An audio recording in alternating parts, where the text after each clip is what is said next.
Bruxelles, toujours, quelques jours plus tard. Les huissiers ont rangé leurs uniformes. Les limousines sont au garage. Les chefs d'État sont partis. Les journalistes aussi. La capitale de l'Europe reprend sa routine. Voilà. Allez. Voilà, Lucien toujours là. Bonjour. Ça va bien? C'est l'heure des nouveaux maîtres de Bruxelles.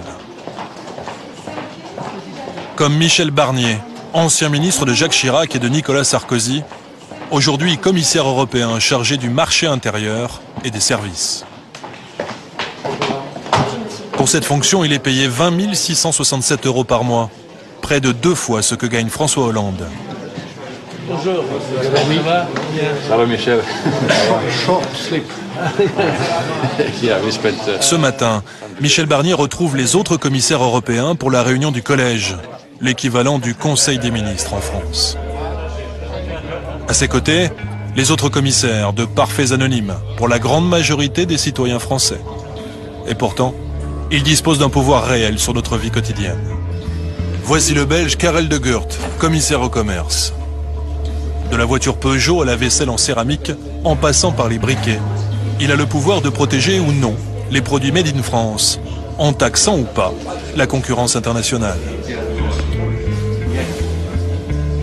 L'Espagnol Joaquim Almunia, très redouté, car il traque les aides publiques illégales, autant que les monopoles des multinationales.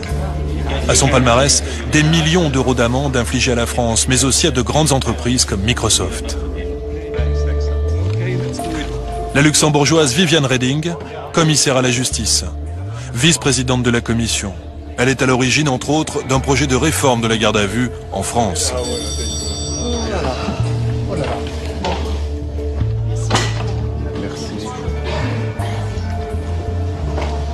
Les commissaires européens sont au nombre de 27, un par pays.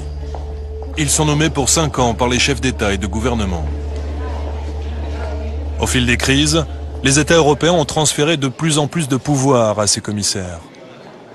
Sur le contrôle des budgets nationaux tout d'abord, mais aussi sur la conception de nouvelles lois. Les commissaires européens, ces super ministres anonymes, sont devenus les puissants de l'Europe. Nous sommes dans le rôle de facilitateur.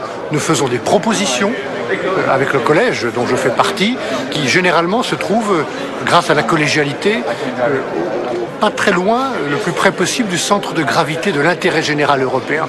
Clairement, quand vous êtes commissaire européen, dans le rôle d'un ministre européen, entre guillemets, vous êtes au milieu du jeu européen. Vous n'êtes pas seulement du côté d'un pays, avec ses idées, ses propositions.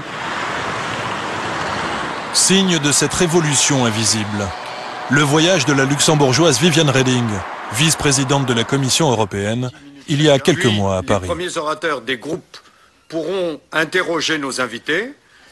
Invitée dans une annexe de l'Assemblée nationale par les députés français, Reding est venue évoquer les méthodes de contrôle de nos finances publiques. Nous passerons à une phase de questions spontanées. La rencontre est dirigée par Claude Barthelone, le président de l'Assemblée nationale. Sont présents Pierre Moscovici, ministre de l'économie, et Bernard Cazeneuve, alors en charge des affaires européennes. La parole est maintenant à Madame Viviane Reding, vice-présidente de la Commission européenne. Devant tout ce beau monde, la commissaire européenne va être très claire. Selon elle, si l'Europe veut exister et sortir de la crise, les nations doivent obéir à Bruxelles. On a perdu beaucoup de temps. On a perdu 10 ans pendant lesquels on n'agissait pas parce qu'on ne voyait pas la nécessité d'agir en commun. Et il est grand temps de refaire ce temps perdu parce qu'on a vu ce que ça nous coûtait de ne pas avoir mis en place les instruments nécessaires à pouvoir intervenir.